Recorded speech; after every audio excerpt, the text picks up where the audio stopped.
Hello friends, आप सबको नमस्कार। अभी जैसे आपके सब सारे सवाल आते जा रहे हैं कि सर प्रिपरेशन कहाँ से शुरू करना है, कौन सी किताबें पढ़नी है, क्या पढ़ना है, and with all these questions I am coming here with many number of lectures. So पहले लेक्चर में मैंने आपको बताया था कि क्वेश्चन पेपर का एनालिसिस क्या करना है, what should be analysis, how to read syllabus, how to go through the question papers, how to go for topic wise analysis. Second video I talked about how to read NCERTs, why to read NCERTs, which NCERT should be read, और ये NCERT पढ़ने के time आपको क्या ध्यान में रखना है।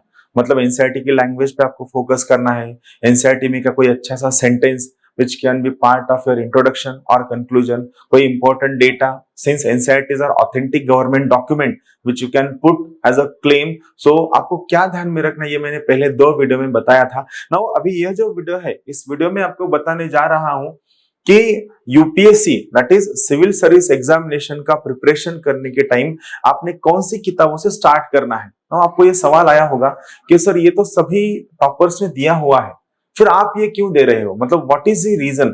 सो my dear friends, when I go through the list of the books that are being proposed by toppers, so they have all books, they have all reference material, and when any newcomer or any beginner starts for preparation of civil services, he start with those hard books. वो सभी difficult किताबों से start करना शुरू करता है, और उसमें क्या हो जाता है कि वो डिफिकल्ट किताबें जब वो 1-2 बार पढ़ने का ट्राई करता है तो उसमें की जो डिफिकल्ट लैंग्वेज होती है, जो कंसेप्ट है, वो उसके पल्ले नहीं पड़ते, और ऑटोमेटिकली वो क्या सोचता है कि अरे यूपीएससी बहुत डिफिकल्ट है, मुझसे नहीं होगा, and he leave that particular field. जबकि civil service examination is one of the easiest examination, is one of the most analytical and critical examination which you can clear with your rationality. So अभी मैं जो किताबों की list आपको बताने जा रहा हूं वो इसलिए इंपॉर्टेंट है कि जो बच्चे जिन्होंने अभी यूपीएससी प्रिपरेशन कुछ भी शुरू नहीं किया है, जिन्हें यूपीएससी का सिर्फ सिलेबस पता है, जिन्हें यूपीएससी का सिर्फ पैटर्न पता है, और जिन्होंने बहुत सारी चीजों पे ध्यान नहीं दिया है, वो सारे बच्चे जिनको सीरियसली यूपीएससी करना है, वो आइदर फर्स्ट ईयर में होंगे, सेकंड ईयर में होंगे, या जिन्होंने अभी प्रिपरेशन उनके लेवल पे बेसिक स्टार्ट किया है और क्या पढ़े वो पता नहीं है, उनके लिए ये बुक लिस्ट है, ये सिंपल बुक लिस्ट है। I will be coming with more number of videos as time passes. So चलो, क्या आप आज के वीडियो का टॉपिक क्या है, which books should be read in the beginning for UPSC preparation और for civil service examination preparation. मतलब सिविल सर्विस एग्जामिनेशन का प्रिपरेशन जब आप करोगे तो आपको कौन सी किताब से स्टार्ट करना है। उससे पहले एक इंपॉर्टेंट सवाल है, सर मैं मेरे यूपीएससी का प्रिपरेशन कहां से शुरू करूं, प्रीलिम्स से शुरू करूं या मेन से शुरू करूं। See my dear friends, here one important concept is there. What is that concept? If you make a Venn diagram, a very simple concept is there. If this large circle is mains, then this smaller circle inside this particular part is prelims. So इसका मतलब क्या होता है? Sir आप difficult मत कीजिए, इसका मतलब क्या है? इसका मतलब ये है, अगर आप प्रीलिम्स का सिलेबस पढ़ोगे, अगर आप प्रीलिम्स की किताबें पढ़ोगे तो आपका मेंस का ऑटोमेटिकली ऑलमोस्ट 40% सिलेबस या 45% सिलेबस कवर हो जाएगा। इसका मतलब ये है कि यूपीएससी में प्रीलिम्स का और मेंस का सिलेबस अलग अलग नहीं है। यहाँ पे 40 to 45% जो प्रीलिम्स का जो टोटल सिलेबस है, वो प्रीलिम्स का total syllabus is equal to 40 to 45% syllabus of mains. मतलब जब आप प्रीलिम्स का पढ़ोगे तो ऑटोमेटिकली आपका मेंस का प्रिपरेशन भी चालू रहता है। सिर्फ आपको प्रीलिम्स में कैसे पढ़ना है ताकि वो आपको मेंस को भी फायदा दे, ये इसके मैं ऊपर में बाद में एक वीडियो बनाऊंगा। स्टिल अभी आपको क्या करना है, आप ये जो पढ़ रहे हो प्रीलिम्स का, तो ये आपको मेंस के भी यूज का हो जाएगा। तो सर हम शुरू कहां से करें? So I will suggest you, don't go for heavy reference material, larger books in the beginning. Prelims शुरू करो या मेंस शुरू करो, तो इसका सिंपल सवाल है, आपको मेंस से शुरुआत करनी है, आपको मेंस से शुरुआत करनी है। लेकिन उसके भी पहले, मेंस के भी शुरू होने से पहले आई वुड सजेस्ट यू कि आपको क्या करना है, आपको बेसिक बुक्स पढ़ना है। बेसिक बुक्स जो मेंस के लिए भी यूज का है, जो प्रीलिम्स के लिए भी यूज का है। So what is the list of those basic books? Here is the list. Now see, after that another one question, how much time should be devoted on annual basis? So I would suggest you, every day you have to go for reading. every day आपको पढ़ाई करनी है। अगर आप job करने वाले हो, अगर आप हाउस वाइफ हो, या आप को कहीं पे तो भी काम को जाना पड़ता है, आपको सिर्फ 6 या 7 घंटे मिलते हैं। सो आपको ध्यान में रखना है। यहाँ पे मैं आपको एक सबसे जरूरी चीज बताना चाहता हूँ जो आपको बहुत बार डिमोरलाइज करती है। क्यों करते हैं? क्योंकि आपके सामने बहुत सारे टॉपर्स ने ये भी रखा हुआ होता है कि मैं आया, मैंने सिर्फ 1 साल प्रिपरेशन किया और मैं पास हो गया। तो ऐसा माय डियर फ्रेंड्स, ऐसा कभी भी नहीं होता है। ये कंप्लीटली मिसगाइडेड है। एक बात ध्यान में रखिए, आप जिस दिन यूपीएससी का प्रिपरेशन शुरू करोगे उस दिन से आपको मिनिमम 1.5 ईयर लगेगा to get a clear idea about the UPSC prelims and main syllabus. So I repeat once again, it will take minimum 1.5 year completely to get a clear idea about the syllabus of prelims and mains of UPSC. आपको 1.5 साल बहुत शांत रहना है, आपको खुद पे काबू रखना है, आपका टेम्परामेंट डेवलप करना है ताकि आप कोई भी तरीके से डिमोरलाइज नहीं होंगे, आप खुद को कंट्रोल में रखोगे, आप खुद को उस तरीके से बनाओगे। सो रिमेंबर, जिस दिन आप पढ़ाई शुरू करोगे उस दिन if you are reading daily 8 hours per day, at least 8 hours per day, so इस हिसाब से आपको एटलीस्ट 1.5 ईयर लगेगा to get a complete reading of first year of UPSC. So 1.5 साल आपको देना है, तब तक आपको स्ट्रेस में भी नहीं जाना है, डिमोरलाइज भी नहीं होना है। और आप ये भी नहीं कह सकते कि सर यूपीएससी में बहुत इंटेलिजेंट हूं और यूपीएससी ने हर साल 2-2 एग्जाम लेना चाहिए ताकि मैं हर साल पास हो, ऐसा भी नहीं होगा। So at least 1.5 years should be devoted for yourself. Why? Because you are not investing money, you are not investing anything, you are investing your career. So it will take at least 1.5 year for you to reach up to the point of one basic idea. So this is first thing, 1.5 year. So अभी हम क्या करेंगे, अभी हम यहाँ पे ये देखेंगे कि शुरुआत कहाँ से करनी है। So हमें 3 चीजें देखिए, बेसिक बुक से स्टार्ट करना है, 1.5 ईयर आपको खुद को टाइम देना है बेसिक रीडिंग के लिए, रेफरेंस मटेरियल की रीडिंग के लिए, ऑप्शनल की रीडिंग के लिए, सब चीजों के लिए आपको 1.5 ईयर देना है। और मिनिमम डेली 8 आवर अगर आप पढ़ सकते हो कोई भी तरीके से, इधर ऑनलाइन पढ़ते हो ऑफलाइन पढ़ते हो, still it is a good thing. Now आपने क्या पढ़ना है? So first thing, start with basic books. Now whatever basic books that I am going to recommend you over here, these basic books are directly related with UPSC prelims. So ultimately preparation for UPSC prelims is just like preparing for basics of UPSC is like preparing for 45 to 50% of UPSC mains. So यहाँ पे हम जो भी किताबें पढ़ेंगे वो ऐसा नहीं है कि आपको सिर्फ इंफॉर्मेशन देने वाली है, ये सभी किताबें आपका प्रीलिम्स, मेंस और इंटरव्यू तीनों चीजों का प्रिपरेशन कर लेते हैं। सिर्फ मैं ये बेसिक बुक्स आपको क्यों रिकमेंड कर रहा हूं, ताकि आप कोई भी डिफिकल्ट किताब हाथ में लेके खुद को डिमोरलाइज ना करें। लोग सोचते हैं कि मैं दत्ता सुंदरम लेके इकोनॉमिक्स में पास हो जाऊंगा, लेकिन उससे पहले आपको ये देखना है कि दत्ता सुंदरम में से कितने सवाल आते हैं, या ठीक है उसमें सवाल भी आ गया तो can you write very good answer with the help of Datta Sundaram, और you can go for any other book. Just an example of the book, Datta Sundaram is a very good book, but आपको वहां पे इनपुट आउटपुट रेशियो भी देखना है, वो सब चीजें पढ़ने से पहले। So UPSC prelims book are the books for the basic. So वो कौन सी किताबें हैं, मैं आपको कुछ बेसिक किताबें बताऊंगा। जो कोई भी प्रिपरेशन करने वाला है वो इनमें से कोई भी 2 किताबें लेके स्टार्ट कर सकता है। इसमें कितना टाइम लगेगा, तो शुरुआत में आपको ज्यादा टाइम लगेगा। Why? Because you are new, you do not have idea about the vocabulary in the books, you do not have idea about the concepts in the book, आपको वो सब चीजें पता नहीं है। सो शुरुआत में थोड़ा सा टाइम लगेगा, लेकिन जब आप एक स्टेज पार करोगे तो automatically you will get a very good speed in reading, you will try to cover more and more concept, and once you get the speed you will get confidence also. But for that you have to respect your time, you have to respect your identity, and you have to give time to yourself. So what are the books that you should read?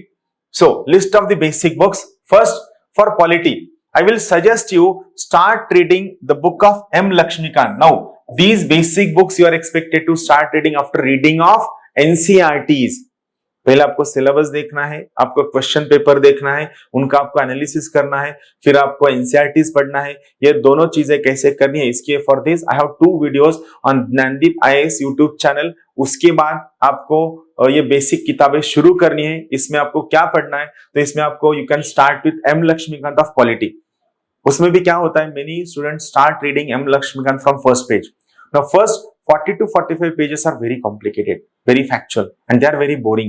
And it happens that you start losing your interest, you start losing your steam in first 3 to 4 days. So I will suggest every one of you, when you are going to read Lakshmikant, start from the chapter Features of the Constitution.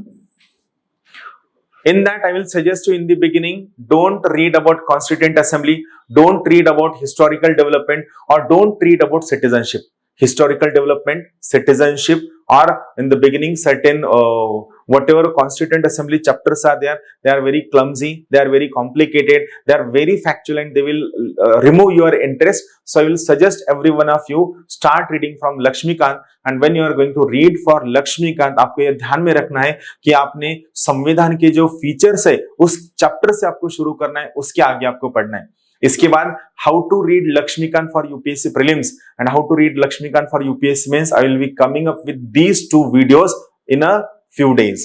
No, start from features of the constitution. So read only Lakshmikant for the basics. Don't purchase any book. Purchase Lakshmikant. अगर आपको कोई latest वाला पुराना addition है तो आप वही continue करो.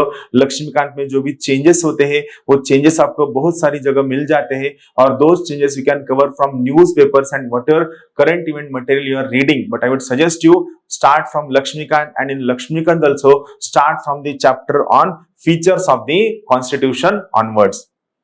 जो बाकी के चैप्टर्स है like citizenship, historical development and that constituent assembly, once you have a basic idea, हो grasp for the polity topic, then you again come for those topic backward.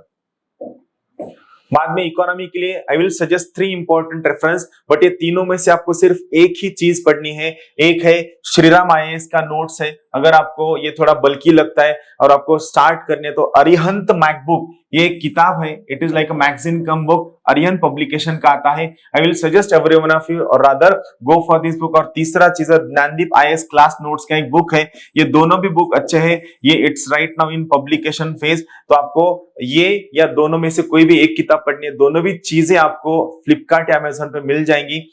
Arihant MacBook थोड़ा फैक्चुअल टाइप का है, लेकिन जो Gyandeep IAS class notes है इसमें factuals भी है और उसके साथ उसमें कंसेप्ट कवरेंस भी किया हुआ है. So you can go for either Arihant MacBook और ज्ञानदीप आईएएस क्लास नोट्स. या आपको कुछ दिन बाद आपको लगता है कि सर मेरा बेसिक बहुत अच्छा है और थोड़ा सा एनालिटिकल पर्सपेक्टिव से पढ़ना है, then you can go for Shriram IAS class notes. But तीनों में से कोई भी एक ही चीज आपको पढ़नी है.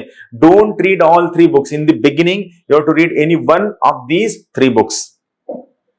देन फॉर ज्योग्राफी आपको ये तीनों भी चीजें पढ़नी है. पहले आपको परचेज करना है जीसी लियोंग का एक बुक है जो सबको पता है, which is called as bible of geography. वो है certificate physical and human geography. आपके पास अगर पुराना एडिशन हो तो भी चलेगा, अगर पुराना एडिशन नहीं है then you can purchase a new edition. This should be your first book, you should read this book first. ये पहला बुक होना चाहिए. उसके बाद 11 के 2 एनसीईआरटी है, एक है सर्टिफिकेट ऑफ फिजिकल ज्योग्राफी और दूसरा है India physical environment. So basically certificate physical fundamental geography एक है और दूसरा है इंडिया फिजिकल एनवायरनमेंट. ये दूसरा है और ये तीसरा है. आपको ये तीनों भी किताबें पढ़नी है. ज्योग्राफी का ये बेसिक है, rather I would say this is also the reference material for geography. It is final reference material for geography. इसके बाहर ज्यादा सवाल नहीं आता है. सो ये बेसिक भी है और मेन रेफरेंस मटेरियल भी है. उसके बाद हिस्ट्री के लिए बहुत सारे लोग बहुत सारे एनसीईआरटी सजेस्ट करते हैं, लेकिन मैं थोड़ा इजी टाइप से जाना चाहता हूं. सो जो कोई भी बिगिनिंग करना चाहता है तो बिगिनिंग के लिए भी और रेफरेंसेस के लिए भी बाद में आप वैल्यू एडिशन करते रहिए. But in the beginning I will suggest every one of you go for spectrum modern India book of history. आपको ये पढ़ना है. Go for modern. इसमें मैं नहीं कह रहा हूं कि सारा का सारा सिलेबस कवर हो जाएगा.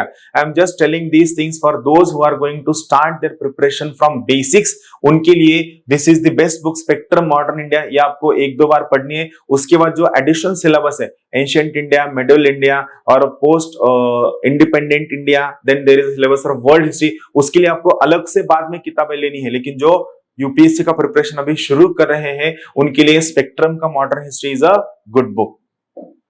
Then for ethics, no, ethics I will not suggest to go for any reference material in the beginning.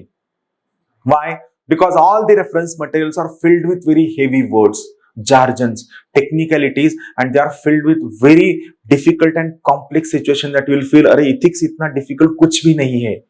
So those who are going to start their ethics preparation from the beginning, I have the first and the most important suggestion for them. It is take every word from the syllabus. Take every word from the syllabus. Search its meaning on internet. I am not saying its meaning on any technical website related to ethics. Search its meaning on internet and try to write it in your own language. Three things you have to make. First, take every word from the syllabus. Then search its meaning on the internet. And third, write its meaning in your own language. You have to make these three things. This will be the most important notes. And what you have to remember here, every word of ethics should be available with you in your own language.